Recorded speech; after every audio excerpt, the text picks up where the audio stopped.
Okay, so And kind of stay. So welcome. This is the last meeting of the year. It's been an interesting year.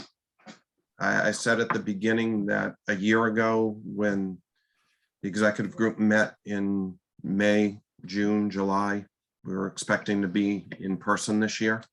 And that was our plan even into late July, early August. I'll leave this meeting thinking and hoping that same thing for the fall. I think we've heard from a lot of the membership that that is something they really value.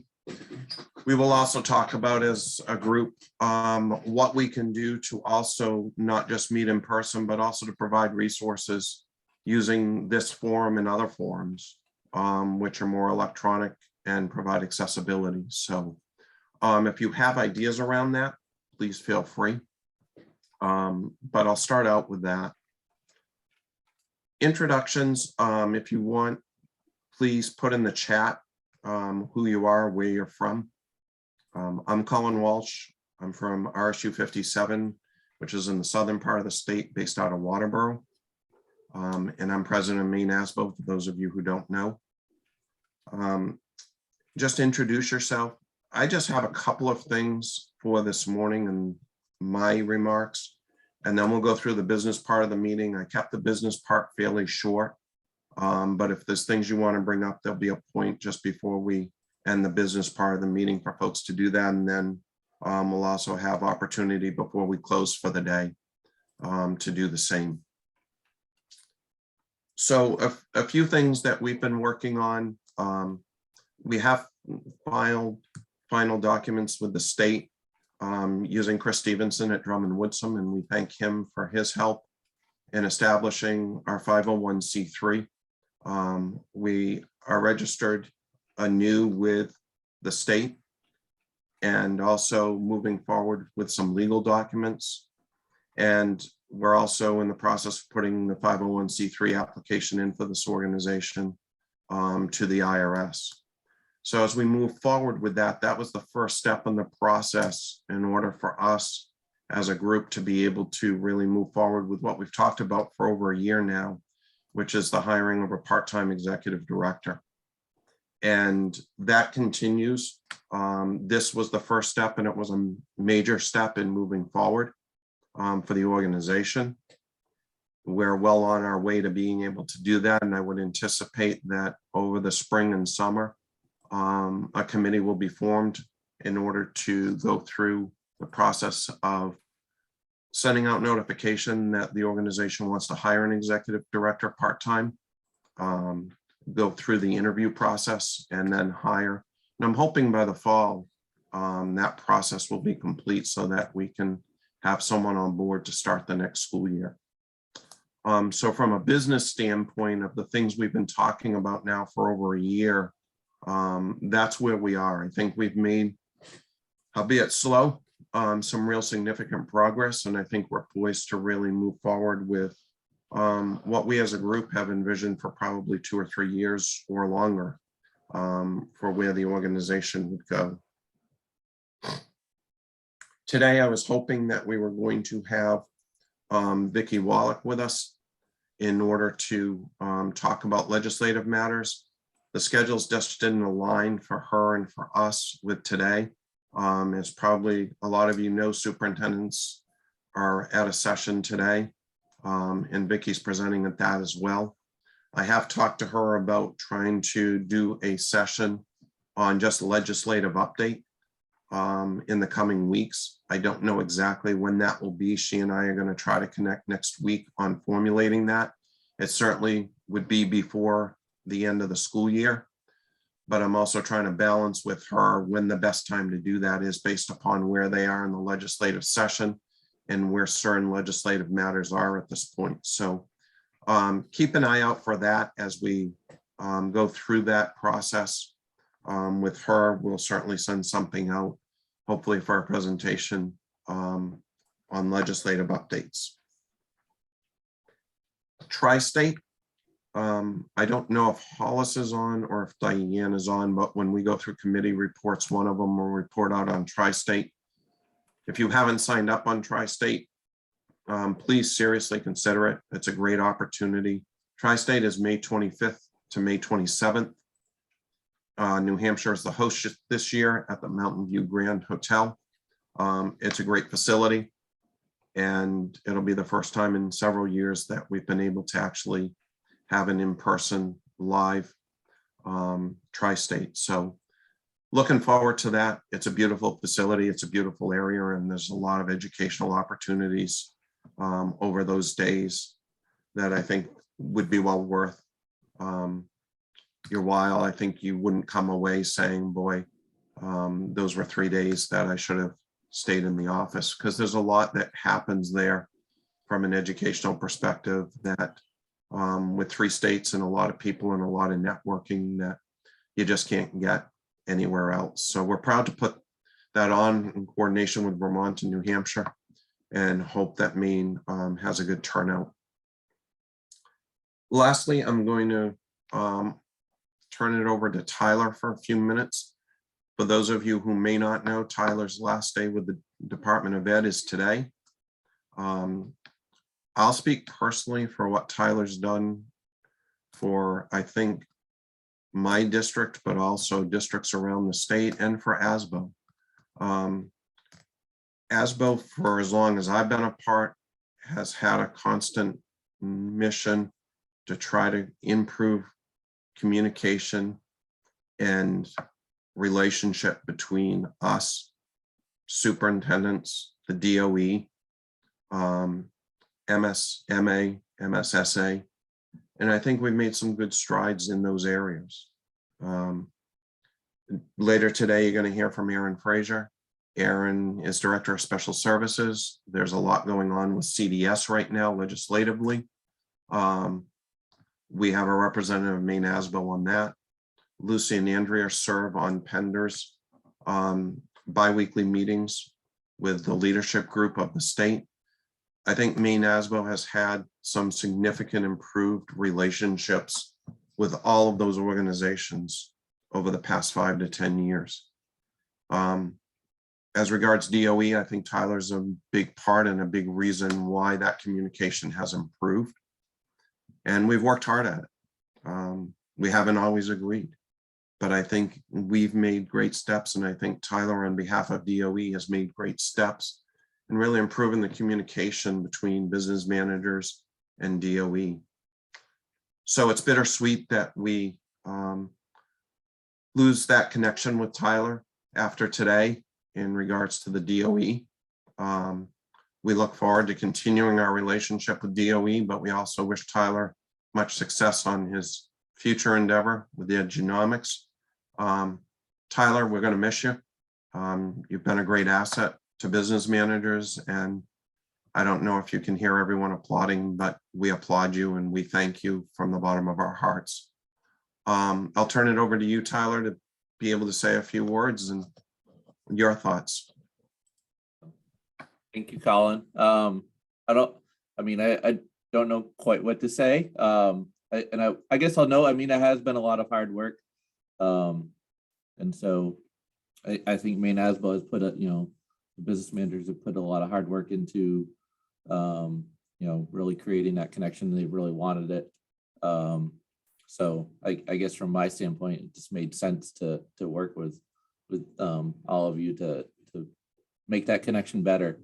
And so I'll miss coming to these meetings and the daily interactions with everybody. But I hope in my new role that I'm either at least able to kind of or help in different ways in the work that I'll be doing down there.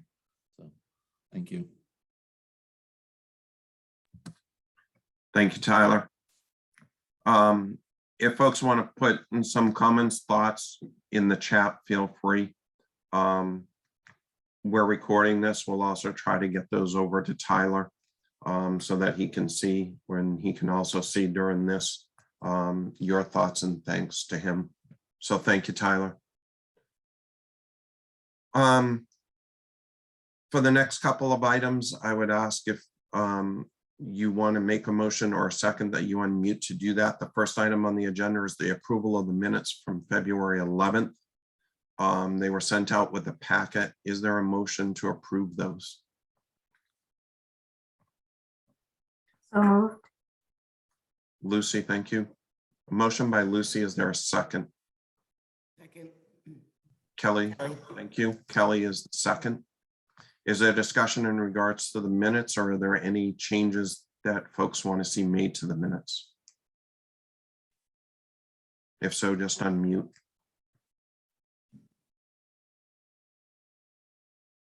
Hearing none.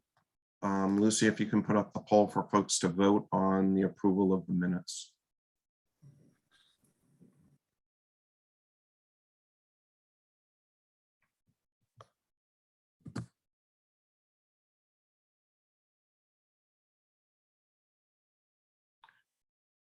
And give it just a few seconds. There's a few more people chiming in.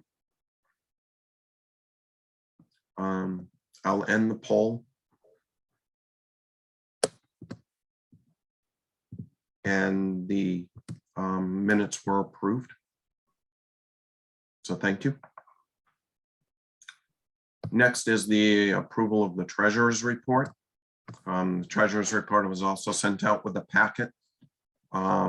Is there a motion to approve the treasurer's report? So moved. Second. Thank you, Kelly. Kelly made the motion. Lucy seconded. Is there discussion in regards to the treasurer's report?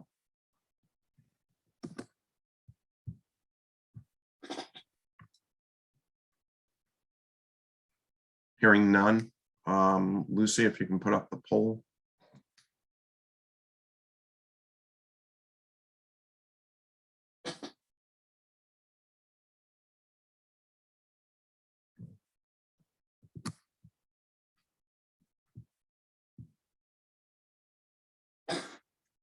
I think everyone's voted. We'll end the poll.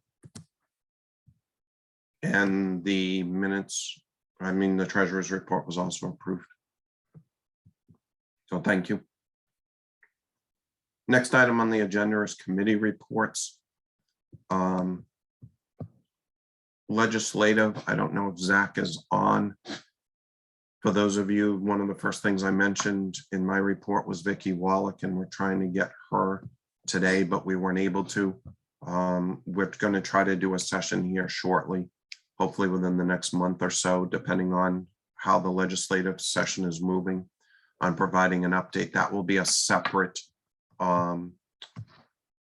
presentation with only that item, so it won't be a business meeting. So hopefully we can get Vicki for that, and that will provide some updates on that. I'm not sure, Lucy, that we have much on technology at this point. Nope. Just if there's something other people want to see on the website. Okay.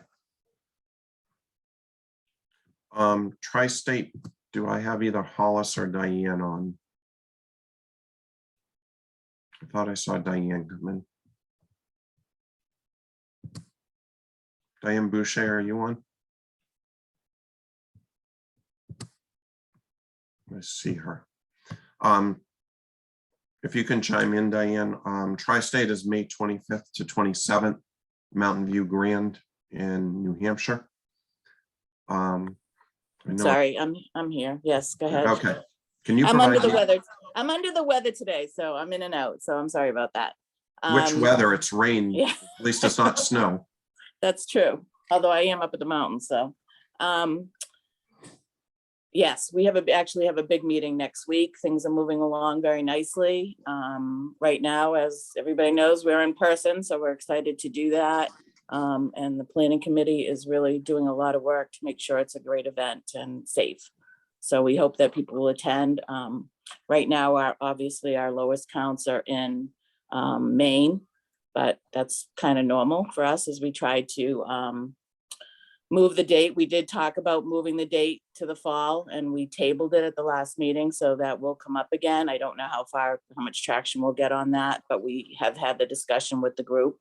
So we are looking for additional members if anybody is interested in joining as well. So thank you, everybody. And I hope, and if people want more information on it, please feel free to reach out. Kelly's here.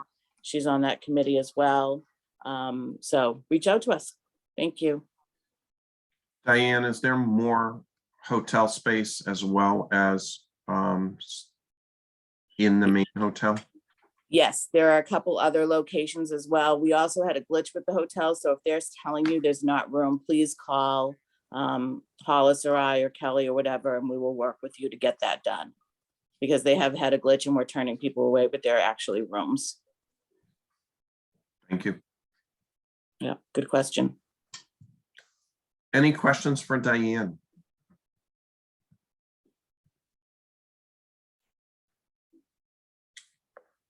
Any other business to be brought up at this time before we start presentations?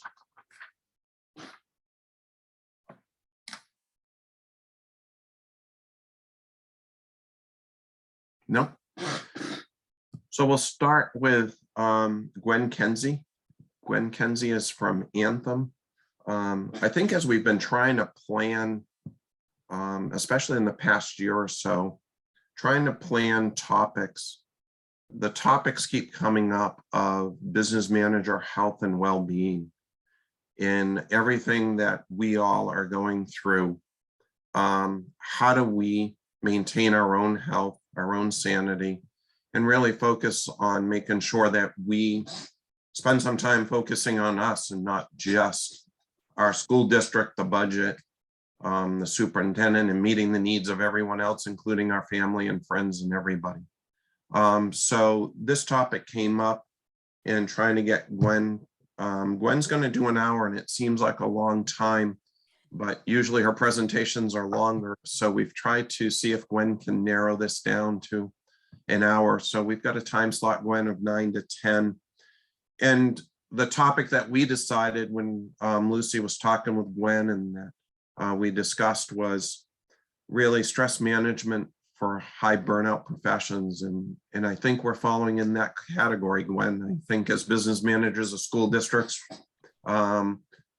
we're looking at it as every month of our year is now busy. We used to think there was a budget season or a beginning of the school year season, but now it seems to be all 12 months. And so I'll turn it over to you and really look forward to hearing some of the things that you can provide for stress management for us. Thank you. Well, you're welcome. And what I'd like to do today is to make this session as interactive as possible. Now, we do have a relatively large group, so to keep people from stepping on one another, I'd like to use chat primarily for the conversation, if you will. And just a couple things about chat. You may or may not know that chat also has a feature that if you feel self-conscious about your question or what you want to add, you can send me a message privately. And then what I'll do is if I see that I have a private message, I'll respond by, first of all, sharing your message with everyone without revealing who said it. And then again, folding that into the conversation. So today, I'm prepared to go in many directions. The focus is about how do we prevent burnout? And I think a lot of people get confused thinking burnout is when you're overwhelmed, and it's not really the same thing. So Lucy, do I have permission now to share my screen? Yes, you do. Awesome. So just give me a second to go through the awkward part of actually calling that up and getting it set up for our slides. There we go. So again, let's use chat in order to make this interactive. The content itself is talking primarily about stress and stress management. And yes, there are some professions that have higher degrees than others. Like, for example, a lot of the work that I've done in the last year has been specifically with healthcare professionals. And you can imagine, much like you, their world has been rocked. And you don't necessarily have the opportunity to just step away. So a lot of what we're going to talk about today, I know I'm talking to a caring population, people who feel, and you're right, the work that you do is really important. And sometimes what that means is we put ourselves last. And unfortunately, that's part of the problem that we're going to be dealing with today is putting yourself last sets you up for burnout. And I'm not just talking about doing deep breathing exercises. So when we talk about the factors that contribute to what you're experiencing, that's where I really want a robust conversation. I want you to engage in a way that helps me to spot the specifics so that I can offer some additional suggestions and resources. So I'm not talking about time management now. I'm talking about how do we prevent you from going into full out burnout. So what is burnout? Burnout is different from being in a high stress environment. Burnout is complete depletion. So it's bigger than overwhelm. Imagine if you had a car, let's use car as a metaphor here, and you drove it 90 miles an hour for 50,000 miles. Do you think you'd reach that destination? No, yet we treat ourselves that way. You guys drive your car, if you will, at full speed, 90 miles an hour, as far as you can get down the road until literally either the wheels fall off or the engine burns up. Our goal today is to keep you from having that happen. And we'll talk about some specific strategies that you can use, but I also wanted to frame that burnout concept so that you recognize that this is a continuum, and burnout is when you reach complete depletion. Hopefully, as a result of what you learned today and what we talk about, you can identify one thing that you're willing to do differently. If you try to do everything we talk about today, it'll just add to your overwhelm. So that's not the goal. The goal is to understand what contributes to burnout, and specifically the physiological response that you have when you have unabated and chronic stress, because it's not a willpower issue. And that's the other myth that I want to set aside, is that stress is just a matter of feeling overwhelmed, or that we can use willpower to balance it out. Nothing is further from the truth. So we'll talk about the physiology aspects of this as well. So I ask you, what is it about your specific situation that is resulting in the high stress and potential burnout? And now I'd like some input here in chat. So again, as I see the specifics that make you different from, say, like healthcare professionals, again, I can maybe offer some additional resources beyond just the stress management portion. So again, why is it right now that your particular position and the field that you're in is prone to high chronic stress? Not just like a bad day, but chronic stress. So I'm looking again for some responses in chat. And remember, you can offer, you can send me a note privately if you're uncomfortable saying something in general. Well, the first person weighed in. I appreciate you pumping the activity here and helping a little bit with deadlines. Continuous administration changes that can rock the world, right? Just trying to figure out how to go from one style to another. So I can see that contributing. What else is happening in your world that is chronic stress and something that you find that causes that? Everyone turns to us for not just money questions, but to express their own stressors. Ooh, yeah, and if you take all that in, I can see how that would contribute as well. Someone mentioned specifically the superintendent and school board in a direct message.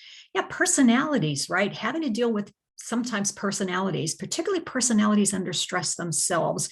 And I'm thanking you for adding that, because just in general, the climate of uncertainty that everybody's experiencing is making people a lot more reactive and also stressed than usual. And recognizing how that's contributing to what you're experiencing is a part of what we can also talk about today, that just general uncertainty and how that complicates and makes for more chronic stress. Somebody said town, school, committee, and politics and drama. Yes, and part of what we were just talking about, that uncertainty piece, right? People who are a lot more uncertain, it triggers their survival instinct. And I'll elaborate a lot more on how, again, that's contributing to this overheating of people's emotional states in general. What else can we say? Different demands in the last 2 years than usual on top of normal. Yeah, the things that we're doing differently now, right? And that creates stress for our mental shortcuts, because when we have an expertise and we know what to expect, anytime that's disrupted, it creates more cognitive load and means we have to stop and figure out how to get it to be different or how to fold everything in. So also that could create some issues as well. Poor communication was another direct message I got. Another direct message is continue added expectations from the state and federal government. Yeah, it's just piling on, isn't it? So how do you know what your priorities are when everything is important? Someone else adds grant reimbursement, software change, as well as all the documentation needed to be uploaded in what we're trying to be a paperless society. Yeah, and that piece of just learning, again, new technology also takes more cognitive load. Inability to travel and get away from it all. How do we unplug and restore, right? Because that's a part that we haven't talked about yet. If burnout is complete depletion, we got to do something to fill ourselves back up again. And that's hard to do when you got all these things coming at us. An age-old challenge of balance of work and life, yes. Direct message said hostile public. That's that uncertainty piece again, and that polarization of people who are emotionally charged, right? So yes, that is a definite dynamic that you would be experiencing. Many people are. In fact, it's interesting. I have retail clients who are telling me the same thing, that just dealing with Joe Public has become a lot more extreme, being given too many hats to wear. So thanks for providing a lot of good background. So what that tells me is, in addition to talking about stress management, I'll also offer 1 or 2 additional resources for you to consider that might help with just figuring out how to be more effective in your day. And again, not about time management as much as, again, thinking about our body. We have peak opportunities to focus, for example, and figuring out even how to align things that require heavy duty concentration when we're most capable of handling it can make an incremental difference in our energy level during the day. Someone else added staff expectations that don't take a pandemic into consideration. Yep, what we have is a world where everybody's reacting and nobody's really taking the time to think or even respond. So I understand a lot going on.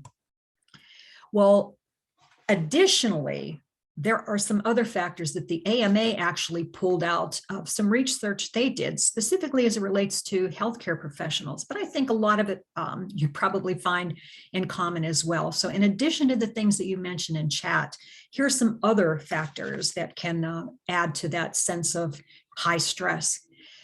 I'm going to take this opportunity to elaborate on uncertainty. So the slide's not going to change here. I'm going to elaborate a little bit more on that dynamic in particular, because not only are there a lot of changes, but the velocity of change that we're experiencing is unprecedented. What happens when people go through change? This goes back to our biology again. Our brain is wired for certainty, because our survival instinct is constantly scanning the environment for, am I safe and can I trust you? That's how we survive as a species, right? So our brain is wired to take notice of change. And then again, to assess, is this something that is dangerous? Is this going to hurt me? Am I safe? Can I trust you? All that's happening on an unconscious level. Now, the good news is that because it's there, again, we're primed for action if something is going to cause us danger or represents a hazard. That's the good news. The bad news is that our physiological response, that's the limbic system, adrenaline and cortisol that get us ready to fight or flee, doesn't recognize the difference between a saber-toothed tiger and the stress that you experience as a result of new software. Your physiological response is the same. It's that surge of adrenaline and cortisol that is from your limbic system that is causing you to have that reaction. Now, that stress reaction, this is what it looks like in just like a graphic form. All these areas of our brain that are attached to the limbic system fire when we have a stressor. Now, the bad news is that chronic stress, those hormones are continually surging and coursing through our system. In the long run, they can do damage to your immune system. So not just to your level of enthusiasm and energy, but it can have real health ramifications. So the adrenaline and cortisol, it's important to recognize, again, it's physiological. So trying to fight it with willpower and set things aside and say, I'm just not going to think about it. I'm not going to worry about it. It's not a winning strategy. You literally have to physically do things to release those stress hormones, or they continue to just course through your system. Now, the good news is that not all stress is bad. Sometimes there are short-term stressors like a deadline, for example, that can, again, get you ready and prepared. So generally speaking, those stress hormones can have some positive and some upside as well. But when you're in a chronic stress situation that's going on for a very long period of time, recognizing that without releasing the stress, restoring your energy, whether it's emotional, physical, and mental energy, and then rewiring your mental shortcuts in a way that allows you to do things differently, you're setting yourself up for those long-term challenges. So it's a physiological response that we have in our body. And again, if we don't address it, ultimately what happens is that eustress and distress are different. And what ends up happening is the long-term health effects can really take over. So let's take a look at the impact of stress in the workplace. So that's the individual who's experienced those physiological responses. But in the workplace itself, we get a lot of a hotter reaction, right? People's emotions are running high because they're all stressed. And so unfortunately, another aspect of those stress hormones, it literally shuts off the prefrontal cortex. You guys know that that's the thinking part of our brain. So let's say you're in a conversation and you've done all your stress management, you've released your stress, you're doing what you can to alleviate that stress hormone, and then you come against or up with somebody who's completely stressed out. Physiologically, you respond to that because it's contagious. And then what happens is in that exchange, when people are emotionally triggered as a result of stress hormones, it literally interferes with their prefrontal cortex. So what we have is an emotional workplace that is loaded for stress. What ends up happening is if we're not individually identifying when we're experiencing that stress, we're feeding it instead of recognizing it and not buying into it and doing the things that we need in the moment to be able to manage our own stress. Because again, it is contagious. It passes from one person to another. And in terms of other things that happen in the workplace, remember there's cognitive interactions, the inability to think clearly. Now you have people ping-ponging and just reacting. So you're getting requests that are out of nowhere because people, again, aren't necessarily thinking or planning ahead. They're just reacting. And in a lot of instances, the tools we're using now, technology is actually feeding that. There's this thing called the cycle of responsiveness. And what that means is people are anxious to get things off of their desk. They fire off an email. Sometimes it's 2 or 3 pages long just to be able to get it off of their desk and be done with it without necessarily thinking about the actual need that they have or how to communicate about it in a way that is thorough, gives you the opportunity for asking questions and such. So all of those dynamics are part of what you're experiencing now. Is those tools make it convenient to play hot potato, right? To take something and pass it along. And again, it just feeds that cycle of responsiveness. So physical reactions that people have, I've already talked about how that shows up in tension, right? And your body recognizes those physical reactions, even if you don't. So when you have somebody who's talking really loudly at you, or who's experiencing stress and you sense that, again, your own stress hormones start to fire up. So interpersonally, what happens is work relationships are strained as well. So slowing down is a really important part of all of this. Now you're laughing, I'm sure, sitting there thinking, yeah, right, I can slow down. What about all my deadlines? Being purposeful about what we do and when we do it is an option. Now, is it going to solve the entire problem? No, but I want to offer a resource here, and let me just go ahead and type it into chat. So if you want to follow up on this later, you can, the book is available in most libraries. It's been out since 2018. And there's also interviews and some video online. So if you don't have time or you don't want to read the book, you can maybe watch an 18-minute video to learn a little bit more about this concept. But just give me a second to type in the title. I can't type and talk at the same time without making a lot of mistakes. And then I'll tell you a little bit more about the concept and why I'm suggesting it.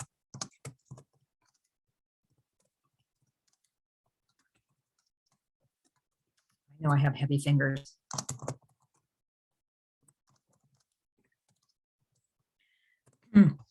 So the book is When: The Scientific Secrets of Perfect Timing. Now, Dan Pink is actually an author and a writer, but he's done incredible research.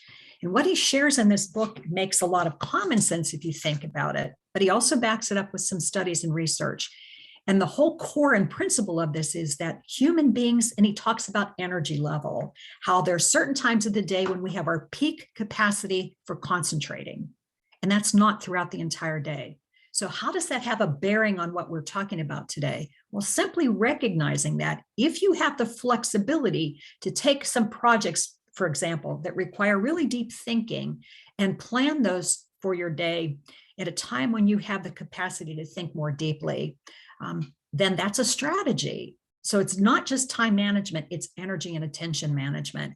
For most people, that's in the first 6 or 7 hours of your day. So being disciplined to the point that you can, in at least blocking out 20 to 25 minutes of uninterrupted time, specifically to concentrate on that one thing. But what do we do instead? We hope to accomplish as much as possible. And so we multitask, or we allow interruptions. Now, some interruptions we can avoid, but on the other hand, again, for those projects that require deep concentration, carving out at least 20 minutes of uninterrupted time when you're not multitasking. Because again, getting back to our brain, when you multitask, it increases the cognitive load. You're using more energy. And not only does it use more energy, it takes longer and you're more likely to make more mistakes. So having the discipline to say for 20 minutes, this is the thing I'm going to be concentrating on. And doing that when you have your peak capacity to focus is a strategy. He also talks about how the middle of the day, noon to 3, is most appropriate for administrative tasks that are repetitive in nature, that don't require a lot of deep thinking. So batching things like emails and returning phone calls during that time, because we all experience what he calls a trough. They actually shared research in the book that talks about how even in hospitals, the rates of anesthetic errors start around noon and they peak at 3 o'clock, because again, that ability to focus and deep concentration actually decreases at that part of the day.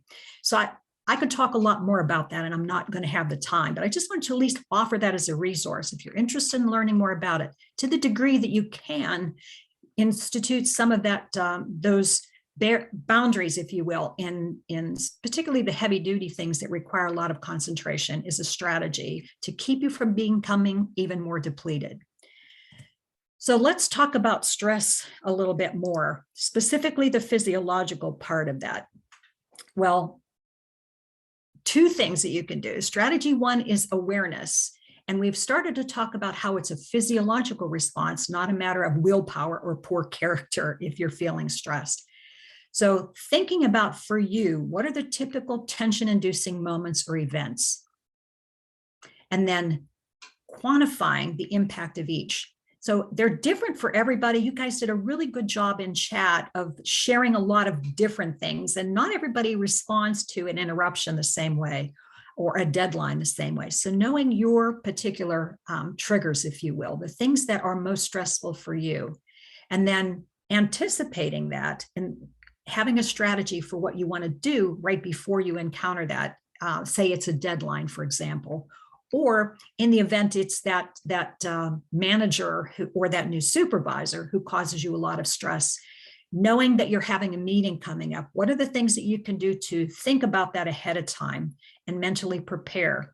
Doing things to specifically reduce your stress level right before, whether it's meditation, deep breathing, even smiling, believe it or not. This is how I'm going to sound perverse, but physiologically, your brain doesn't know any different. But just by smiling, your muscles that are involved in a smile trick your brain into thinking that everything's okay.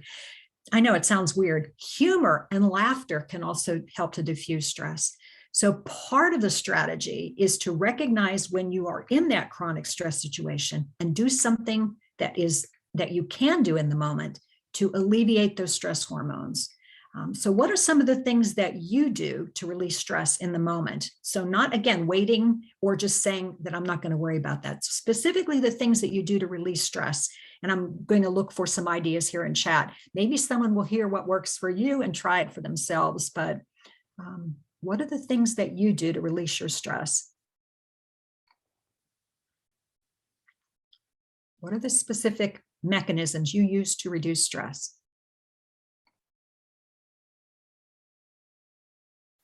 Somebody said, listen to music. Exercise. Exercise is a wonderful release. Now, unfortunately, a lot of people will say, I don't have time to exercise. But moving more, even if it's 5 minutes of brisk walking, can help to reduce some of that stress. Head outside to exercise, podcast and hiking. Yoga works for somebody. The whole point of this is that you have to take action. You must release those hormones. Doing something nice for somebody else actually gives you a surge of endorphins, which are the feel-good hormones. So that's another strategy, is just taking time to reach out and do something nice for somebody else can also help to release stress. Some people enjoy working with their hands, whether it's woodworking or cooking or baking or fishing or just doing things that alleviate that stress. Somebody said, go for a 15-minute walk at work. Some of us all go together every day. Now, here's the thing. If you don't plan that and actually schedule it, there's a high degree of probability you won't do it. So one of the challenges, and maybe this is your takeaway today, is if you have a great intention to incorporate some of these ideas, but you find you don't actually do it, actually scheduling it on a calendar and making sure that you accomplish that and do it consistently means you're making a commitment to take action. Now, having things that you can do in the moment is another strategy. So let me just share a couple of those. And I'm going to ask you to just try this at your desk right now. Put your feet on the floor. Just relax in a relaxed seated position, but both feet on the floor as opposed to having your ankles crossed or your knees crossed. And I want you to just concentrate on one group of muscles at a time and tense them and release the pressure. So we're going to start with our feet, both feet. And I want you to tense the muscles of your feet, scrunch up your toes until it hurts, and just hold that position for a minute or two. Just hold that tension in your feet. Just continue to hold it. Continue to hold it. And now release that tension. Do you feel that sense of release? Literally working your way through your body and tensing a muscle group at a time and releasing the pressure is a way of helping to just purposefully release stress in the moment. Some of you mentioned breathing. Unfortunately, if you spend the majority of your day at your desk, you're not breathing deeply. Your diaphragm is actually pinched. So taking time to stand up and walk around gives your ability for your diaphragm to drop down, and it allows you to take a deeper breath. So purposefully doing things that reduce your stress is an important part of strategy 1. You can't just think about it. You actually have to do these things. So let's talk about a different activity now. This is, again, aimed specifically at you thinking a little bit more deeply about this for some insight. List some examples of tension-inducing moments and events in the following areas. You don't have to put this in chat. This is just you personally trying to conjure up what are those specifics for you that really put the stress off the charts. Yes, there's going to be annoyances and things that you put up with that aren't pleasant, but I want you to identify the 1 or 2 things that really move the needle for you, whether it's at work or at home. You don't have to share these. This is just for your personal insight. So think about that event or that individual. And part of your opportunity after this is to think about, as we go through additional areas, what can you do to prepare for that? What can you do to get yourself ready? Because sometimes just being ready, anticipating and having a strategy, whether it's a coping strategy, an avoidance strategy, if you can, just knowing that ahead of time gives you the confidence of knowing that this is going to continue, but you can't change other people or situations. What we have to do is change how we interact with that. And that's our goal today, is to figure out what are those trigger situations? What are you going to do differently to minimize the impact of that stress? So here's another strategy, and this is an active measures as well. So again, this is not a matter of just thinking about it. This is actually doing it.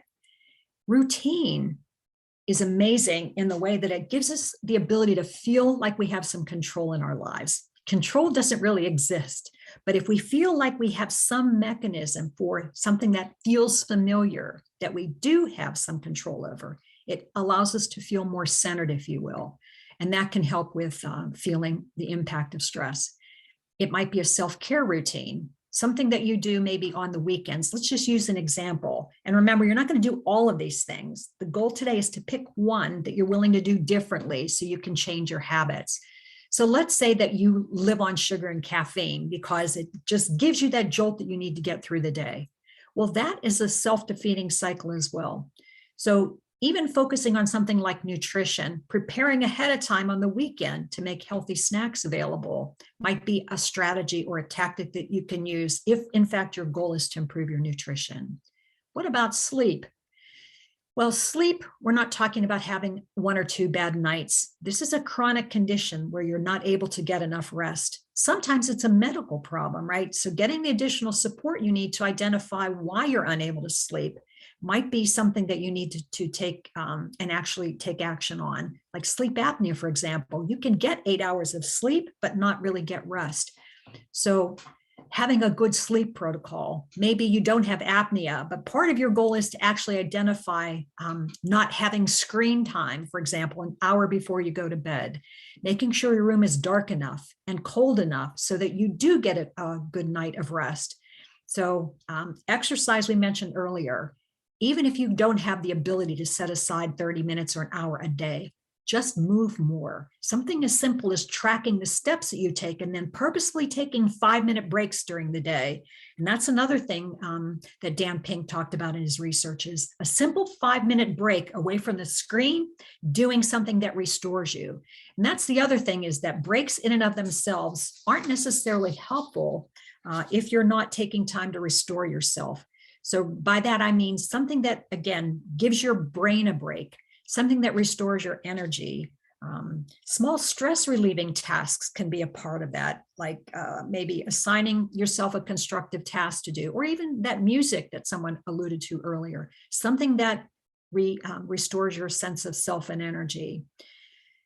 A buddy system is another good idea. Having somebody not to complain to necessarily, but somebody who you can rely on for support, and then being the support person for that individual as well. That's more effective than just in general trying to help somebody that you see as having a bad day. So having a stress relief buddy, someone who reminds you of the importance of taking active measures, is also a good idea. And those regularly scheduled breaks can be energizing. Your brain takes 20 to 25% of the calories that you consume in a day. When it's constantly overcharging and the amount of energy that it uses, that cognitive load can also have you feel overwhelmed and burned out. So figuring out what you can do differently to avoid as much of that as you can. By the way, Zoom, gift, right, for the pandemic, in some respects, it's actually using more cognitive load than face-to-face connections. And part of that is because during a Zoom call, our brain has to attend to too much information. We're looking to see making eye contact with the camera and trying to figure out where we look and listen at the same time. So figuring out where you can save energy is a really important part of that.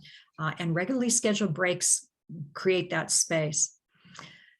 Regular and frequent opportunities to debrief. If you're working within a team environment, is it safe for you to talk about things that aren't working well? And how can you create the opportunity to raise challenges in order to think about how we can do things differently?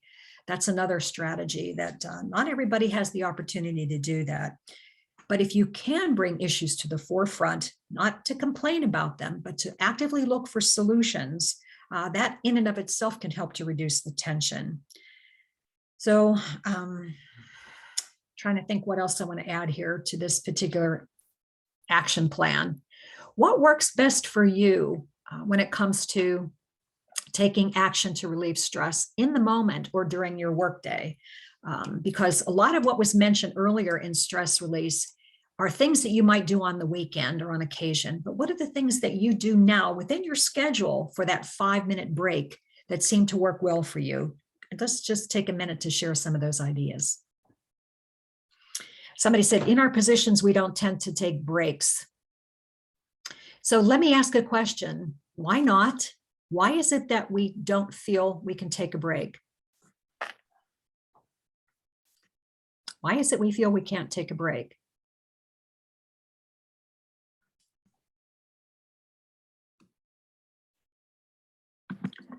So somebody said need to meet deadlines.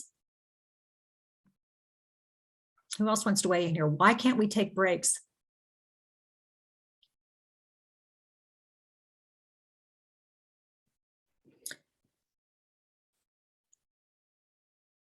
So it's kind of a myth, isn't it, that by working continuously, we're able to accomplish more. That's a myth.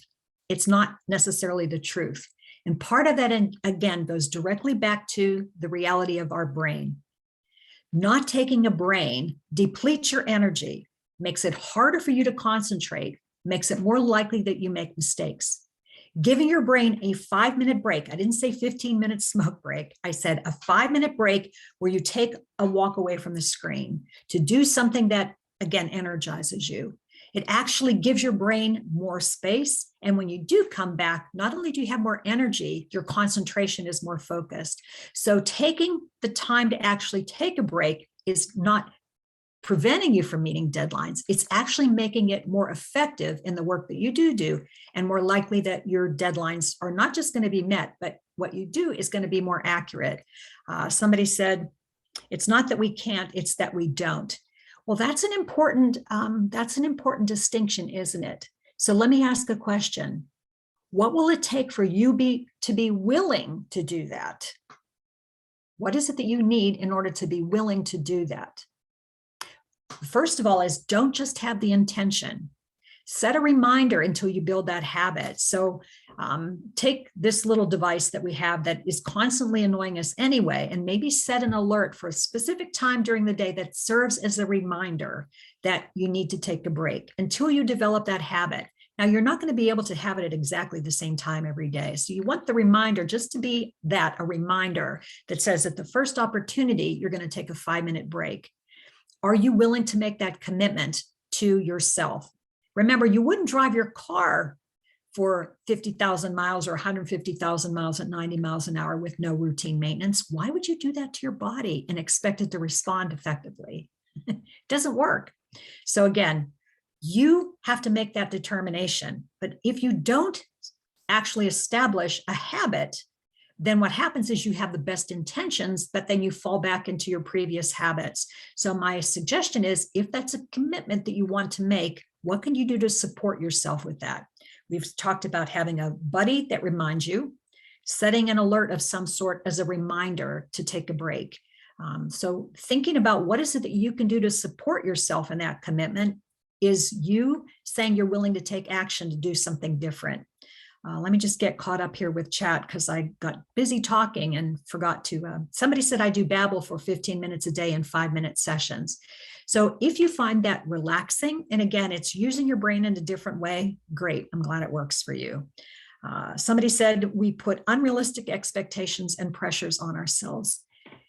Yes, and by not allowing your body to be at its best, by effectively using your energy in the best way, you're actually making it not just harder, but you're less effective. That's why I love that book, When, The Scientific Secrets of Perfect Timing, because it busts some of those myths that by working continuously and harder, we're actually at our best. Not all activity is the same. That's another thing that you can do, is differentiate things that you do that require a lot of deep thinking, cognitive load, versus things that don't require as much deep thinking, that are more administrative and more familiar to you. And then if you, again, can plan your day in a way that you do what you can to concentrate the heavy duty thinking for the earlier part of the day and do more administrative things in the middle of the day, that's another tactic that you can use to try to maximize your efficiency or your effectiveness. So being more resilient, there's 3 aspects to that. We've talked about releasing stress so far. Letting go of the things we can't control is another aspect of release. What we've been talking about for the last little bit here is our ability to restore ourselves. Now, another thing we haven't talked about yet is doing things we really enjoy doing. That's also part of restoration. Now, you can't necessarily do that during the week or even during the day, but finding and making a commitment to do something that is an activity that you truly enjoy to whatever degree you can. So for example, if you're raising small children, not only is your job heavily pressured, but then you have the responsibilities day to day at home. Is it too much to ask that you find at least 1 hour a month or a half day a month to do something specifically that you enjoy doing, and then making a commitment to do that? So sometimes baby steps, recognizing that that restoration piece is a really important piece, because you're restoring not just your physical energy and your mental energy, but your emotional energy as well. So strategy 3, if you find after 2 weeks of trying to change your habits, and that's the third R, right? We talk about release, restore, and rewire, identifying the things that you do that are not productive, that are depleting you, and then changing your habits around those. If you give it a try and you experience still symptoms of stress for a prolonged period of time, and your attempts at self-management are failing, it's probably essential that you seek some help. And that's the whole point of the employee assistance program, right? Is finding that additional person who doesn't have a vested interest, who can support you in finding out what that solution is. Now, unfortunately, there's also true depression. We haven't really talked about that yet. Depression is not the same thing as depletion. Depression is a medical condition, and it won't get better in spite of a lot of what we've talked about today. So depression is definitely a case for getting some additional support and the medical support that you need. So focus inwardly on what is important, figuring out again, what really matters. And are you taking time and giving that some attention in your life? Look and listen for what others are experiencing. And if you sense that you're getting in touch with somebody who's that reactive, heat-seeking missile, what can you do to minimize your exposure to that? Understand the impact that these things are having on you individually, so that you can have a plan for what you want to do to release that stress. So again, talked about a lot of ideas. What steps are you prepared to take today to reduce both the short-term and long-term impacts of chronic stress? Now I'm asking you for a commitment. I've heard some suggestions and some ideas. What are you willing to do differently? And now I'm asking for some support here and some feedback in chat. What are you willing to do differently? What are you personally willing to do differently?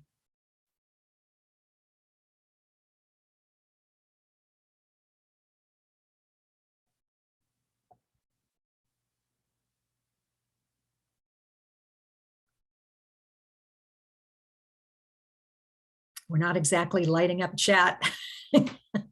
I'm sure that's because you're all thinking very deeply about the change you want to make.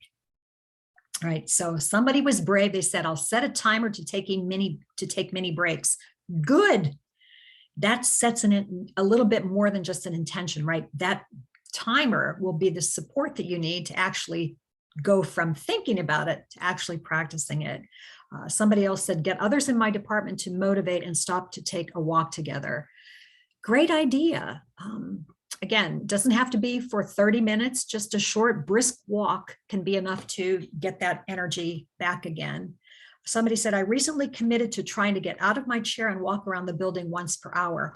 Awesome strategy, because that physical act of just getting up and moving does two things. It gets you some exercise and steps, but it also gives your brain a break. So I love that strategy. Who else has a suggestion for something you're willing to commit to do differently? What are you willing to do differently? Nothing changes without a commitment to action. That's the sad part of all this, right? This is not just an intellectual exercise. We've seen that stress is a physiological response, which requires action on our part to do something different in order to alleviate that. So what are you willing to do differently?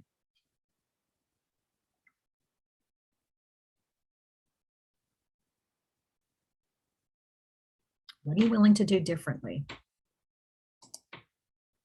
Not getting a lot of suggestions here. So I'm going to leave this screen up for a while, but I also want to open up the opportunity for you guys to take yourselves off of mute. If you're interested in asking a question or making a comment at this point, this is just, I'm going to leave this up again because it is a reminder that your member assistance program, you get some no-cost counseling visits. So again, if you're trying some of these strategies and they're not working for you, you need additional support, that's why we're here. So I just wanted to also let you know that this QR code is a survey, so you can give us some feedback on today. Let us know if you found it helpful. So I just wanted to leave that up while we open the mics and ask you for some feedback here. What did you hear today that you found interesting? What questions do you have?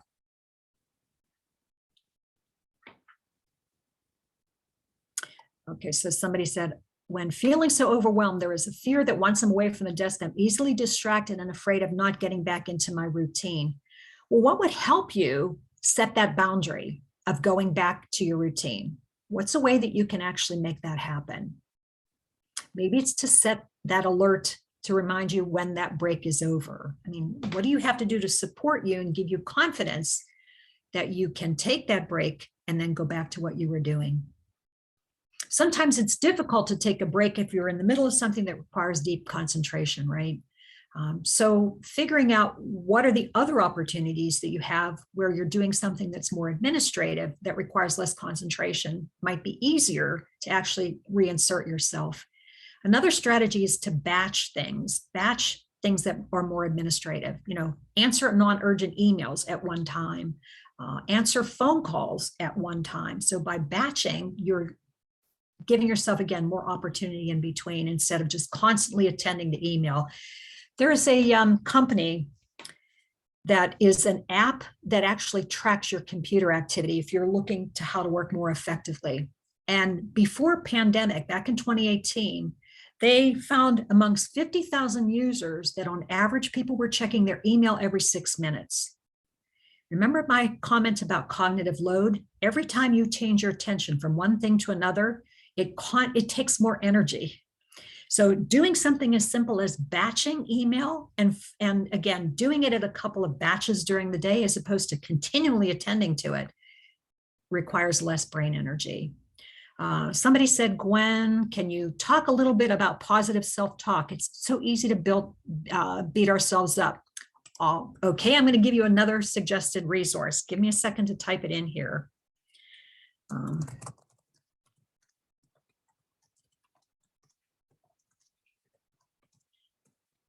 This book came out a couple of decades ago, actually, but he continually adds new editions. It's called Taming Your Gremlin by Carson. Now, here's the thing. That survival instinct that I've been harping on all day, that's a part of our brain that's in charge of keeping us safe, right? And addressing fear. Well, that little voice that's attached to it sees any change or anything that it's unsure of, and it raises that alarm, if you will. And how we respond to that voice, because you can't ignore it or pretend that it isn't there.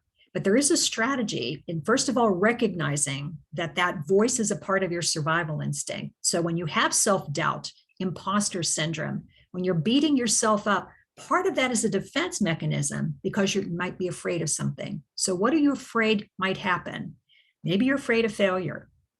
Maybe you're afraid of being judged. Maybe you're afraid of missing an appointment. Whatever that is, it's unique to your situation, but recognizing it and then acknowledging that fear allows you to move through it and past it. So you're not saying don't be afraid, you're acknowledging the fear. And at the same time, putting attention on what else is possible, because that's the other part of our brain that we can engage, right? We have this fear mechanism that's real. It's tied to our physical body, right? The only way to balance it, you can't eliminate it, is to also put attention on what else is possible here. What's something I can work with? When have I faced something similar and what did I learn then? By actively asking those kinds of questions, you're moving from feeling like a victim of your fear to what can I do here? What can I work with? Which is more possibility and action oriented. And that sometimes is enough to break that impasse. The book itself talks a lot more about how to manage that on a day-to-day basis, not just the action part, but how to give that voice a name and turn down the volume, using metaphors like that to make it more manageable. You can't actually shut it up, but you can make it more manageable. Does that help, by the way, that little bit of a suggestion? So positive self-talk means recognizing the survival instinct is worried, it's fearful that you might be hurt or in danger. And positive self-talk is an acknowledgement that there's other things that are possible. So it's almost like, I know what that voice is about, but I'll be okay. This is my intention. Questions that start with the word what are a great way to move toward positive action. Because even if you don't know the answer, sometimes just saying, what's something I might be missing here? What's another way of looking at this? What else is possible? Send you into that possibility mode. So I like that form of positive self-talk. Now, there's also affirmations, and I shouldn't just not mention those. Affirmations are when you think about something that is a strength of yours, for example, and you reconnect with that. An exercise that I like to have some of my executive coaching clients do is what I call the 7 successes exercise, where you sit down and you think of 7 examples of things that you're really proud of that happened in your life. And your whole life, it doesn't necessarily have to be work related. What was the situation that you faced? What did you do? How did you use your strengths? What was the result? And just the act of recalling those in writing, taking time to journal about it, is also a way of boosting your self-confidence and reminding you what your strengths are.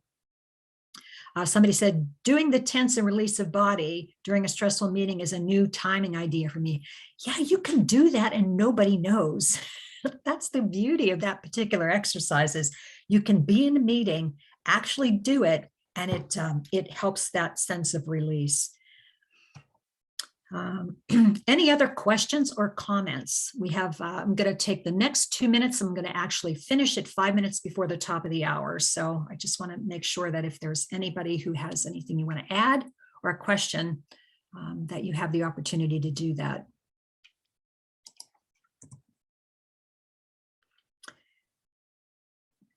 Just a reminder too about your employee assistance program. On the website, there's plenty of resources and information available. So if you have questions about communication, that came up earlier in our chat today, we didn't really have an opportunity to address it. There's plenty of videos, tapes, even materials to talk about how to improve communication, even conflict is in there. So visit the website for some additional resources and materials. Your company code is there. And if you're interested in counseling, whether it's financial counseling or, again, getting the support that you need for change and stress, you can call us at that number. We're available 24/7 and schedule either an in-person or a telephonic counseling session. Gwen, All right. Gwen, are you available to do these presentations for school districts?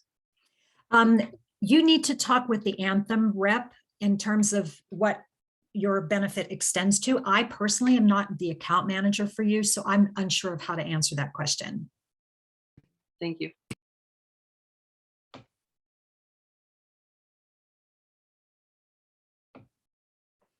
Any other questions or comments? In that case, I just want to say, please take action. We talked about a lot of different options for strategies. Just hearing about them won't change anything for you. Recognize that long-term stress, without you doing the things that you need to do to release it, doing the things that are important to restore your energy and to change your habits that are affecting you, nothing will be different. And you're on the road to burnout at that point. I appreciate your participation and enjoy the rest of your day. I'm going to go ahead and stop sharing now and give the meeting back. Thank you, Gwen. Mm-hmm. Really appreciate you spending the hour with us today. Hopefully folks took something from this session and can take it and work with it as you move forward. As with all sessions, we're going to ask, especially with these self-care sessions, please email the MeASBO email address. Let us know what you think. Are they good? Are they helpful? Are they not? Would you prefer to have different types of these sessions where we talk about health and well-being? Would you rather we focus on other things? We certainly want your feedback, excuse me, as we plan over the summer for the fall and next year.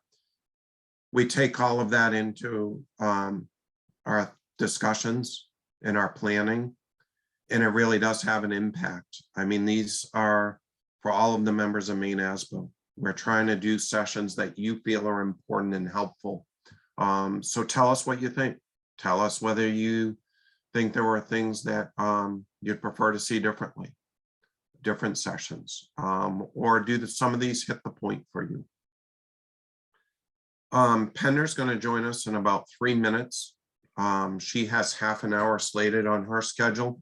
I did send a few topics to her as general discussion points in regards to timeliness of getting reimbursements back, whether it be from local entitlement, whether it be from the title grants.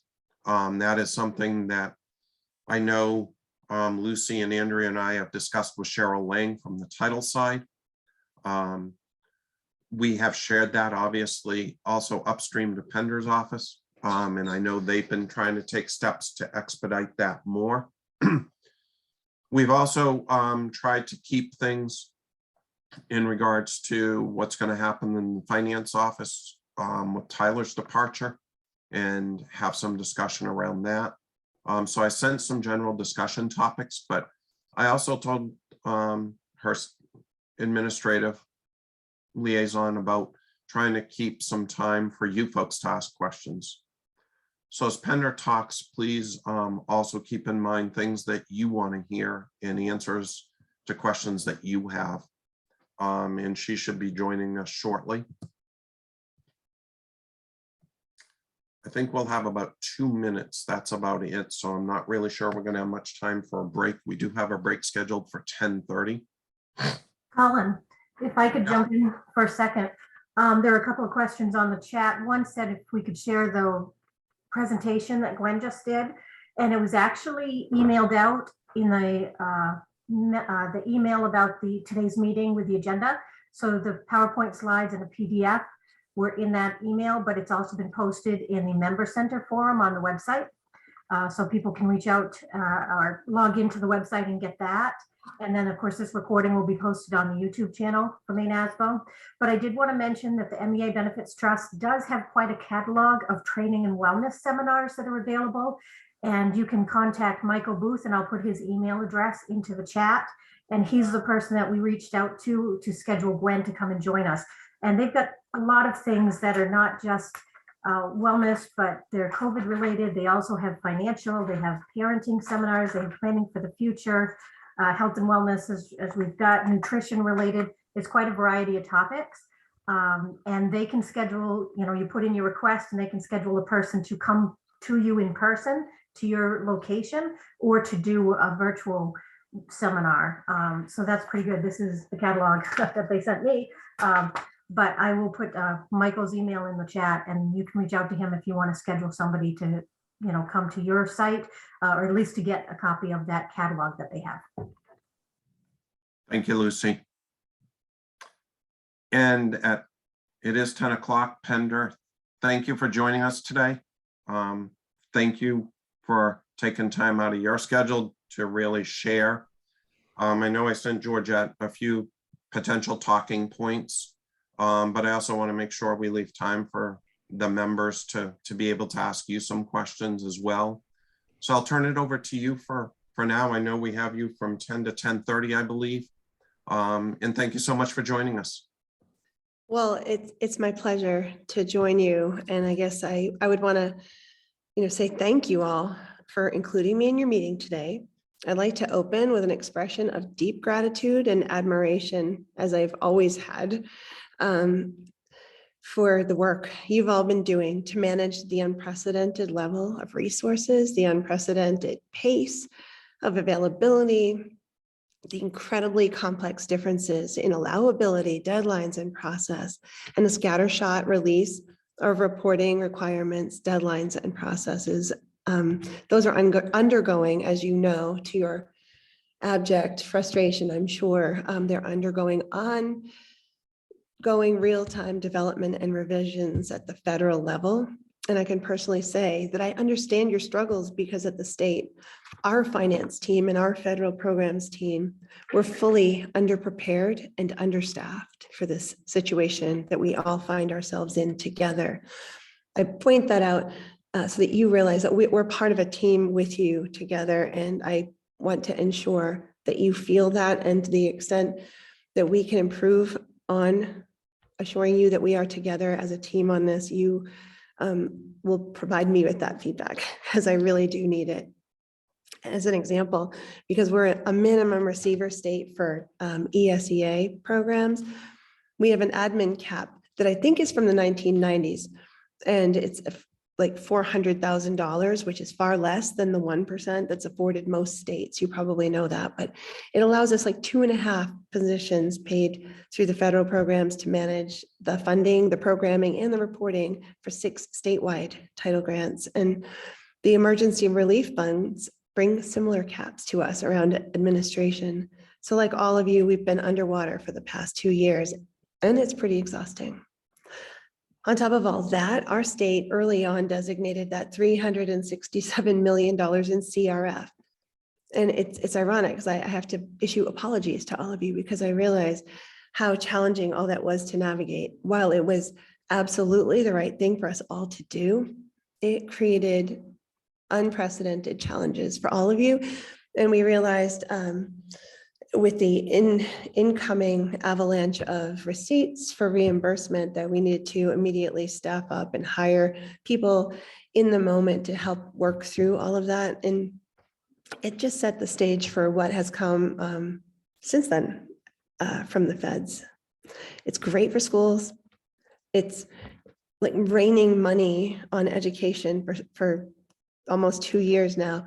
And it is so hard for capacity that you have in your own individual jobs and districts in terms of managing all this. We are hearing that there are not going to be waivers. Oh, I've got a lot of bad news. You know what the worst news is, right? And I think he's on this Zoom, the loss of Tyler, but I'll get there. We are hearing that there's not going to be any consideration given to waivers on those emergency funds in terms of deadlines. It literally takes an act of Congress, and Congress is not currently aligned in such a way that they're eager to provide such. So while we always used to count on there would be, these various waivers and kick it out another year, and people are carefully, judiciously hanging on to those resources, I encourage you to encourage your grant coordinators and program people to, look at what can be spent and to go ahead and do that, because we're probably not going to be able to save it. They're probably going to ask for it back to address other big economic issues. My team has gone to DC recently. We met with all of our congressional delegates in person. We urged them to consider flexibility in those deadlines and flexibility within the reporting requirements that are just getting, compounded on a daily basis. We advocated also, just for the heck of it, for such pie in the sky things as 40% funding for IDEA, which is the federal promise. I think they're about 14% right now. We also advocated for the Rebuild America's Schools Act. And actually, Senator Collins, who's on the AFA and is looking at her appropriations for the next budget cycle, was interested. She hadn't had it brought to her attention previously that we have such crumbling infrastructure and how deeply we do need funding for school construction projects. Our team is committed to supporting all of you, and I'll be grateful for your specific requests for training and technical support, in addition to advice on the systems and protocols that we're using and how we might better support you. At this time, I think it's important that I acknowledge and thank the incomparable Tyler Bacchus, who has provided patient and readily available support to our department, to me personally, and to all of you for many years. Tyler has been your go-to resource and your partner for quite a while. And I just want you to know that we are deeply grateful for all of those gifts that Tyler has brought to the work, the deeply ethical, integrity-filled way in which he conducted his practice. And I want you to know that we're committed at DOE to honor his work and the precedent he set for service to the field as we approach this challenging transition together. So on the one hand, I'm very happy for Tyler. This is a huge and exciting opportunity, and I'm glad that he's able to take this next step in his career, but I do recognize the loss to our team and to all of you who are working so hard to provide stable supports for your communities. Just briefly, Tyler, maybe there's time in this meeting for him, but Tyler, would you want to say a few words at this point? I thought I'd build that in unless you have it on your schedule down the line. Colin actually let me say a few words earlier on, so, but thank you. Okay, got it. All right. Well, anyway, yeah, so thank you to Tyler. Deeply honored to have been able to work with him. So I did receive, Colin, your list of items for discussion, and I think there'll be more discussion than, front end talking points, but I think most of them were concerns, and here they are. As I recall, and please fill in with your questions, comments, and ideas after, and I'm going to take notes. So on the first thing, we heard that there are some people who are experiencing no phone answering, and I'm not sure if that's in a particular office, if it's school finance or the DOE finance team, or where that the phones are not being answered, and likely first, I'm very sorry about that. And nobody would want your calls to go unanswered. And so therefore, if you're able to follow up with an email to the individual you're trying to reach, and maybe CC me so that we can see where in our system that is not happening quickly, or well, perhaps it's capacity, but it could also just be, who knows? I just want to make sure that I understand what that problem is, how widespread it is. And if I know about it in real time, I'm able to work with the team to address it in real time. So feel free to throw me in a CC if you have to reach out. Pender, I think I can add a little bit more to that, I just gave bullet points to Georgette. I think overall what I'm hearing from the membership as a whole, and I know Lucy and Andrew and I have talked specifically with Cheryl, who's talked to you specifically. I think there's a sense overall, and members can join in the chat and let me know, but that since most have been remote, the timeliness and ability to communicate in real time and efficiently and effectively has diminished significantly. Understandable during COVID, but the question I get from many business managers is, when is the state going back to being in person? Because when it was in person, there was a feeling amongst business managers, right, wrong, or indifferent, that calls were getting answered, emails were getting answered, things were happening timely. They didn't have to wait days to get a response. And I think that's the general feel, Pender. I think we've heard it pretty universally. Even though we talked with Cheryl, it's not specifically isolated to the title area either. Okay, so, all right. So in order for me to make that positive change, I guess, it'd be great to know who you were trying to reach and what happened, like a 2-liner email to me. That way I'm going to be able to, I'm sorry to ask you to do that, but if I have the specifics, I'll be able to address it properly. We're also, we're working on a system in the next in the next few weeks. We're setting up something called a DOE Assist, which will streamline and track and respond to all incoming emails, calls, and other communications from constituents in the field. And it'll help us to track what are the, if there's a trend. I know that Tyler gets hundreds of emails and phone calls a day related to like the same one issue, right? And if we have all, if we're able to group some of those things together and provide forward information, that might make it more efficient and more helpful. to everybody. Not that you won't have an individual human to work through or walk through a problem or just, kick it around with, but, at some point when there are hundreds related to the same issues, I think that, we need to do something more efficient. So we are working on that. And yeah, so is that a fair ask of me to ask you when you call and you don't get an answer or a call back within the same day? And I'm not talking 2 or 3 days, I'm talking same day, you didn't hear back. That isn't acceptable. And where it's happening, we can target what's going on.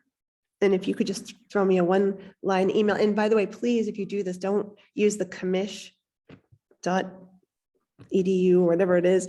Just send it to Pender, PENDER.Makin, MAKIN @maine.gov. And then I'll know what's happening and I can reach out to the coordinator or director of whatever team it is. And I can figure out where is the disconnect, because it's our understanding that people are almost more available in this remote world. And I know that you're picturing that there's like just an empty cavernous 5th floor of the DOE. And if you didn't get your person, you could ask if there's a person nearby. And it could be that we need to work on where's the central management of that. So if you're getting Debbie the front desk and she sends you to the one desk that doesn't have anybody, maybe I need to work with her to make sure she has her list of who you could, because the phones can ring right on our computers. Like it shouldn't be harder. It should be easier right now than in real life when somebody might be off in the. I think, Pender, if we have a means by which we as business managers can communicate the concern, and you've provided that, you're providing a means, which is to email you or include you in an email regarding the concern, then we have a method by which we can do that. That's a helpful step in the process. Tyler, you have your hand raised as well. So I just wanted to kind of support what Pender was saying in this. So the school finance team was able, and I think it got pushed forward in the budget, a help desk position. So that may also, Pender, be if they call somebody initially and they're not responding, they could call the finance help desk person, whoever that happens to be. And then the intent was to route finance who you would normally call a specific school finance person, try to route as many of those calls through the help desk person as possible. So it'll get them trained up on all the different types of things that school finance does. Initially, it may take a little longer to get the answer, but in the long run, they would, this person would get smarter about all the different things that the team does. So. Thank you for bringing that up. Yes, that's true. And it is in our supplemental. It's being considered by AFA right now. And we're hearing positive things. I mean, I believe most of the legislators have recognized that our department has been vastly understaffed for this type of work for a long time. And when you compare especially the federal programs, that the workload of that to, like, we have the same number of administrative tasks to do with all of these emergency relief and titles as, Texas or California, where they have tens of thousands of individuals working on all of this. And I think that the legislature recognizes we deeply need additional help. And so thanks for that, Tyler. You're absolutely right. That position, I believe, will be available to you all soon. There's always a process getting somebody hired and trained up, and you'd be surprised how things work in the state. It's a lot of process, but we're on our way to get that for you. Tyler has also, I hope you've seen his email, and he probably told you about it today, but his email to all of you went into my other folder, my non-focused folder, because it went to so many people. I have a folder that, kind of separates those out, but I saw it yesterday. Tyler, I sent you a thank you for it, because talk about a treasure trove of the links and the processes you can all use to get your questions answered, to receive help. Some of the most important things would be getting familiar with the coding handbook and the other online pieces that Tyler has put there for everybody. And currently, so there are a few more names to add to your list of people that you know and interact with at the department. Right now, you're probably going to reach out to Paula and to Ida, but also you can add Nicole Dennis. It's NICOLE.DENIS. She's our director of finance at the department as a whole.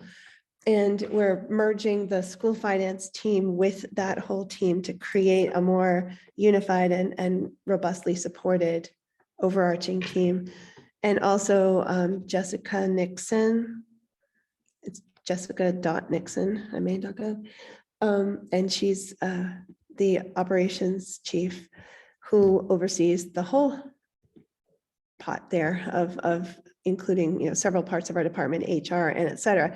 She wouldn't be the person for a technical question about school funding or financing or whatever, but she can get you to the right person. So I just want you to know you have additional humans to reach out to who can route you in the direction you need to go.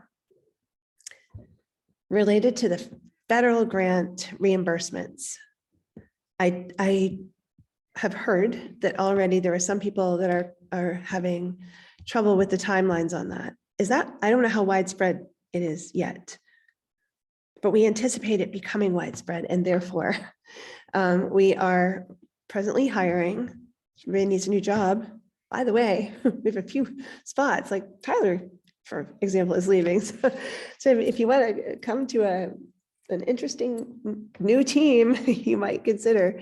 But we are hiring 3 new invoice reviewers. That will be their specific job. 1 full-time contracted employee in addition to that. And these are all contracted positions. And we're hoping that we can make offers this week and have all staff onboarded within the next 3 weeks.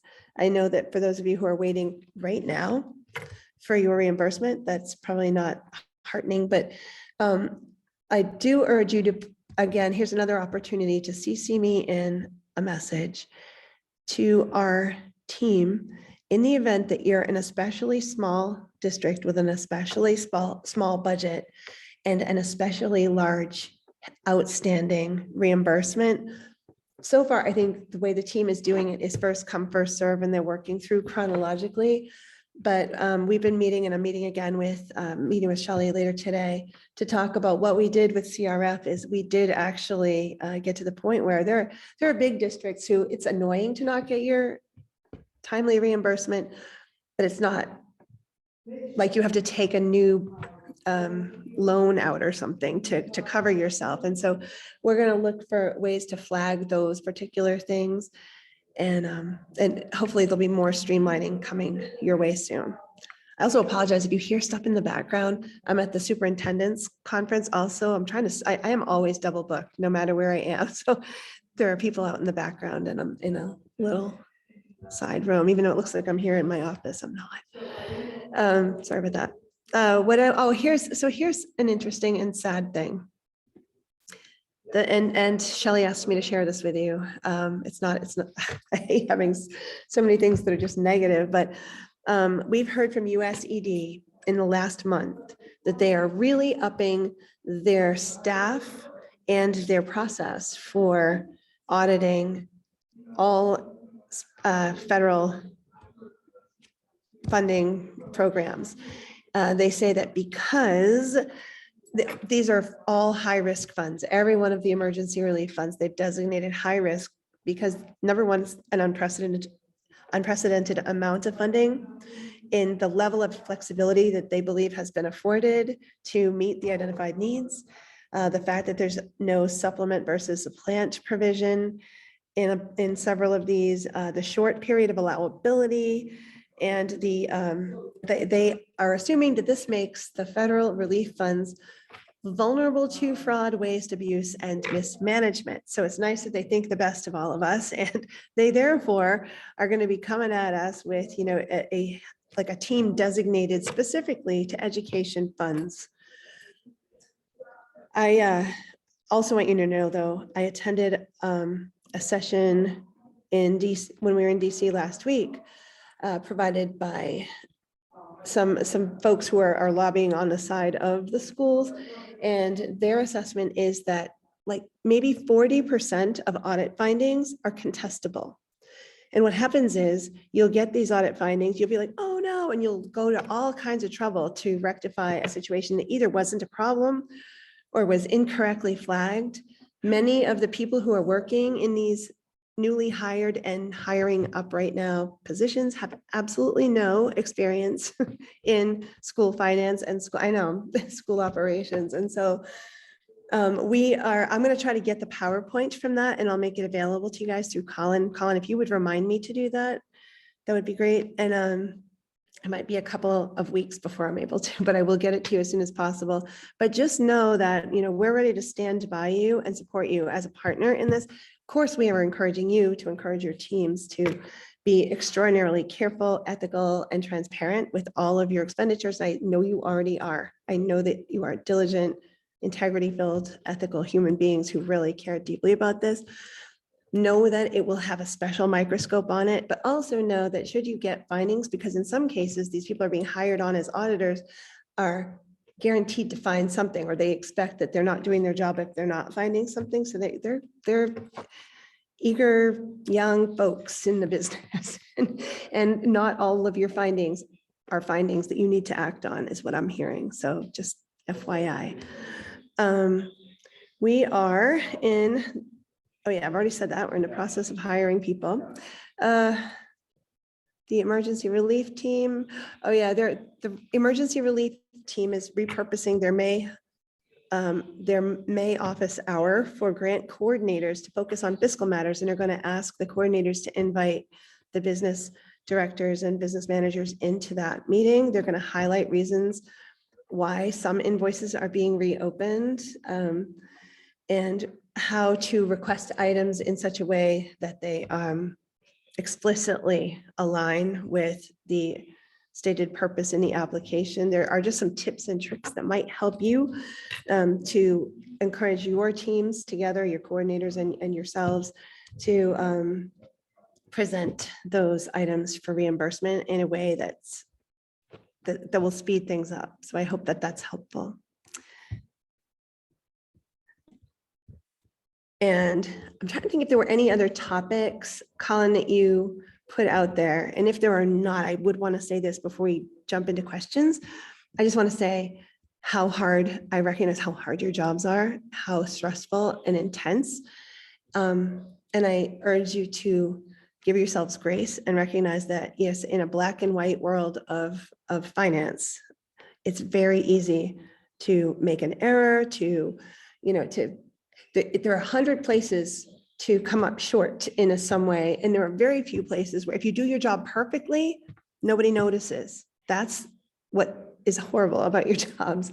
You're in this office and the only thing that gets attention is if something goes wrong. I just want you to know that we're urging you to give yourself grace, give yourself, gentle treatment, and recognize that we're all human beings trying to work together, and that your partners at DOE we've got your back, and we're going to work through things together. So I just wanted to make sure that I realize what you're all under for stress. So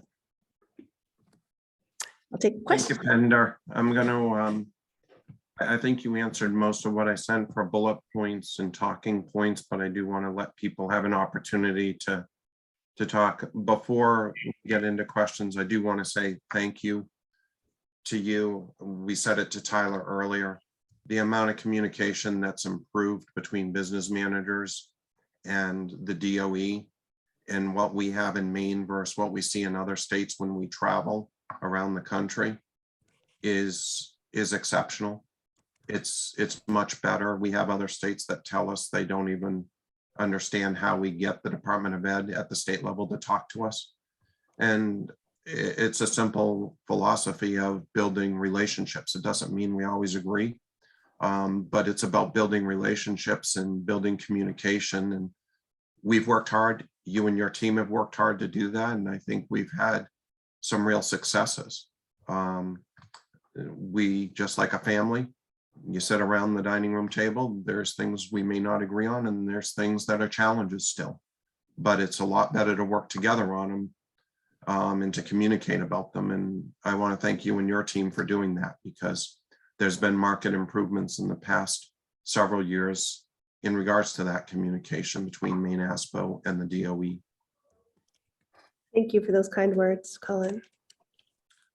Membership questions, please unmute yourself and ask, or put it in the chat, one or the other.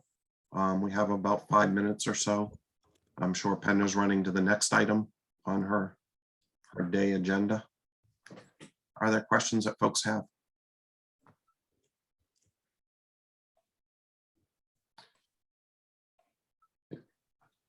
I'm trying to read through Pender here. Be helpful to receive confirmation that the same message is being given to superintendents regarding challenges that the business managers and districts are experiencing. I think that's about the consistency of the messaging, Pender, and I think that's a comment or question as to superintendents receiving the same messaging. Yes, so there's two ways that I might interpret that question. One is, are they getting the same messaging around the federal expectations, the audits, like those pieces, or the messaging about be kind to your business managers? Because on both fronts, I want you to know that we do communicate weekly with the superintendents, at least as represented, either by leaders within the education organizations like Steve and Eileen at MSMA, but also on an every other week superintendent president's meeting. So we do have multiple opportunities to communicate with them, and we are sharing all of this, and we're also telling them to be kind to themselves as well, and to give grace internally there and to all of their team members, and just to recognize it's so easy to get our frustration with one another up high, and that doesn't help anybody. And these are really hard times. We just need to acknowledge that. And yes, we are trying to make sure that there is consistent messaging. And I think there was a follow-up to that. It was in regards to the messaging on the audit findings.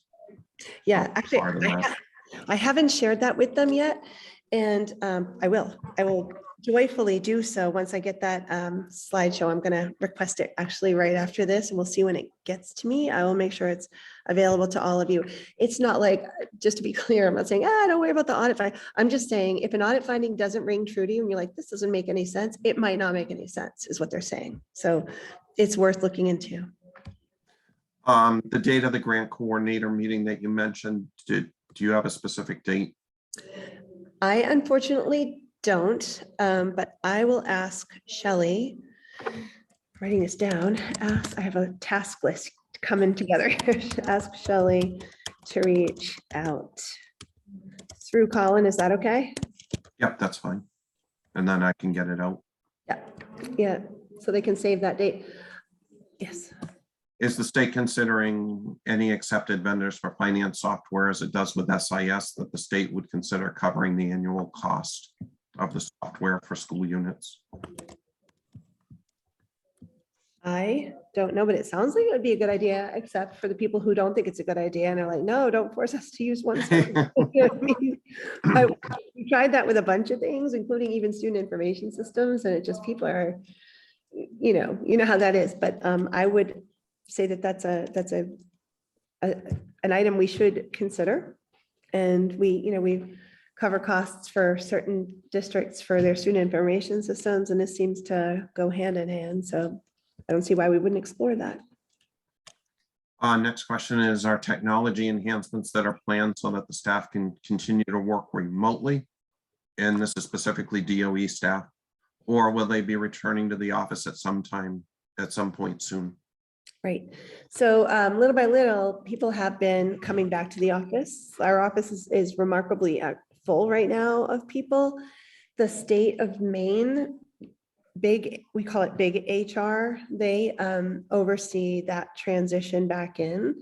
And so the full transition is, there's a block of time, I think it's between June and October or something. So throughout the summer, state employees who have been remote would be either transitioning back to the workplace physically, or in the event that we have been able to effectively and efficiently meet certain needs remotely, we're making work agreements. And in other words, like if we're hearing that remote for certain teams has created less easy flow of communication. And by the way, we hear the opposite around other things, just so you know. It's not like we're hearing like a wholesale, the services are bad at DOE at this point. Like, we hear a lot of positive, and that, there is so much more access in many ways to everybody. But at any rate, so we'll be looking at very specific policies as a state and as a department that would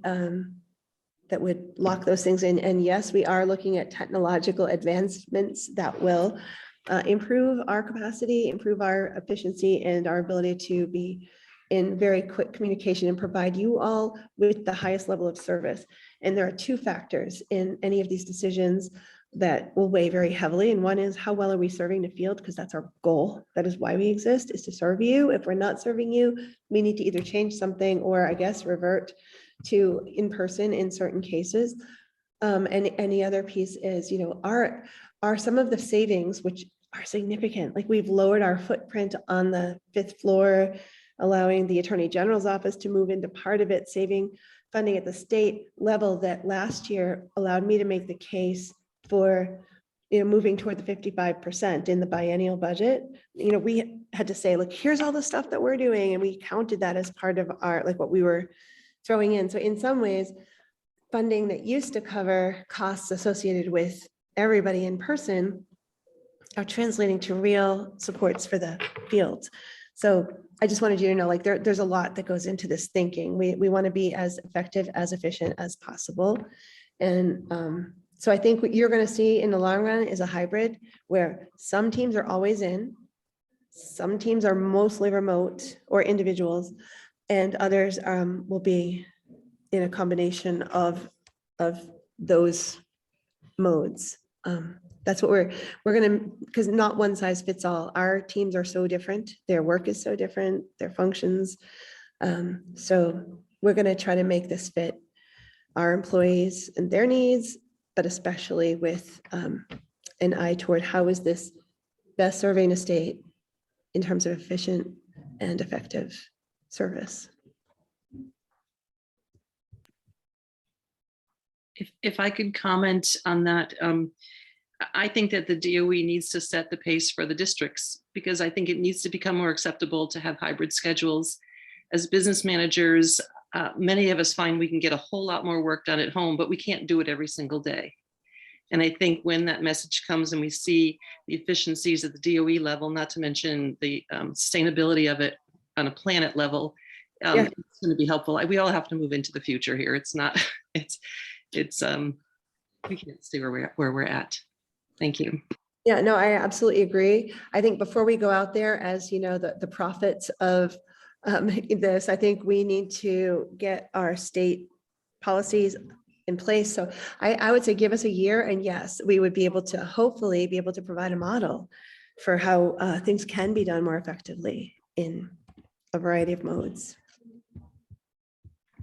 Is there any thought being given to financial incentive for school districts that might be considering consolidating schools within their school district, in addition to changing state statute in order to make that consolidation easier? So we're talking about consolidating schools within the same district, Pender. So right now we don't have you're talking about in terms of construction projects? Because yes. So we don't have a construction program yet that would address what you're talking about there. Right now it's about, there's that integrative, innovative thing that so far nobody's been able to make happen.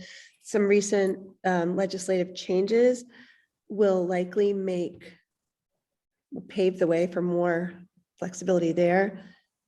But it's not a terrible idea. And therefore, I would recommend anybody who's interested in that, reach out to the DOE, reach out to Scott Brown, and maybe we could draft a department bill together that would support something like that. What we want to do is make sure that we're best supporting everybody's needs. And just so you know, here's an interesting thing that I only just discovered. I don't know if any of you have all the time in the world to be trolling through the federal earmark funding items. If you haven't done it yet, it's fascinating. I only discovered it 2 nights ago when I got a call from the governor's office that apparently there's an earmark for energy efficient school renovation projects. And I'm the deadline is 6 o'clock today. So I'm without sleep. I've been working on it. Like it's a heavy application. I couldn't just give it to a staff person and say, hey, you got 36 hours to put together a grant to Susan Collins' office. But there are tons. When I went in there, I found a lot of earmark programs that apparently are there all the time. And some of them could actually, as I was reading them, I was thinking much bigger things and in line with what you're talking about. So know that we will be turning over every possible stone and looking at ways legislatively, where we've already in this administration increased our cap, our debt ceiling. And we've combined it so it's not just specific to one or the other. So the most flexibility could be utilized, whether it's the major capital construction or the consolidated, integrated, innovative plan. But we're willing to do more. So your input is very valuable. Maybe we'll have some sort of a summit where we talk about construction and revolving renovation projects. Is there any talk, Pender, about a 4-day school week in order to, help offset some of the energy and transportation costs, given where those costs are increasing significantly? So at this point, I would never say never. I would have said never a couple of years ago. No way, it'll never fly. But we have seen success in some cases around remote learning, and could that be a possibility? I think maybe. I think it would take a lot of people having a lot of conversations across the state. I know we're 8 minutes over, Pender.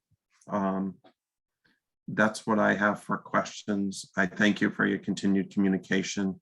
I thank you for Andrea and Lucy's participation in the committee that they serve on with you. I think we're making some real great strides as far as what the DOE and business managers are able to accomplish. And I think some of these questions are great questions that we can continue to pursue as well as we move forward. So I agree. Thank you all for your time. I'm grateful for all you do. Thanks, everybody. Thank you. We're at 10:38. I do see Aaron online. Aaron, we have not had a break yet, and we started at 8:45. If it's okay with you, Aaron, can we take 10 minutes and start at, 12 minutes, start at 10:50? Is that all right with your schedule, Aaron? That's perfect. I'll go get a copy. I need one. I just didn't want to disrupt your schedule because we had you Oh, on no, 40. you're fine. I'll see you in 12 minutes. Okay, see everybody at 10:50.